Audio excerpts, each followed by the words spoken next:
আসসালামু আলাইকুম, আমার নতুন ভিডিওতে তোমাদের স্বাগতম।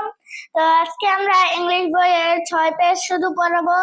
তার পরের পার্টটা আমরা 7 পেজ পড়াবো। আজকে শুধু 1 পেজই পড়াবো। তো চলো কথা না বাড়াই, মূল ভিডিওতে চলে যাই। Unit 1 at the library 3.3.1. Say the following sentence around. Does your voice go up or down at an write in the blank box? Then ask your friend to check on the done your you. এই জায়গায় দেখতে পাচ্ছ sentence up or down. এই যে আমরা এখন এই পুরাটার উত্তর দেখে নেই। এই যে মাই নেম ইজ রিনা, সবকিছু উত্তর এই যে আমি লিখে রেখেছি। এই জায়গায় সেন্টেন্স, এই জায়গায় আমি বাংলা অর্থ রেখেছি। মাই নেম ইজ রিনা, আমার না সেন্টেন্স মাই নেম ইজ রিনা, এটা কি হবে? বা এই যে আপ অর ডাউন, ডাউন হবে এটা। আর আর ইউ নিউ হেয়ার, এটা বলো তো কি হবে? এটা হবে আপ। তারপর আমি বাংলা বলে দেই, আমার নাম রিনা, তুমি কি এখনো নতুন?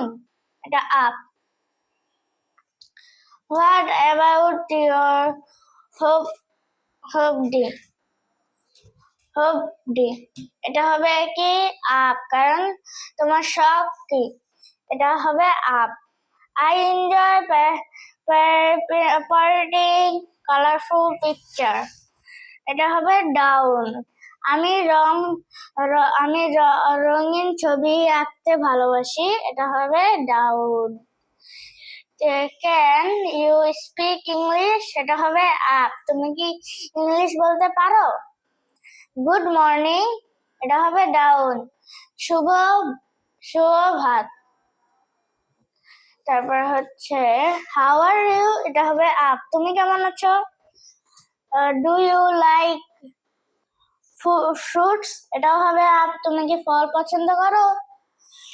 Why are you late today, এটা হবে আপ, তুমি কি আজ দেরি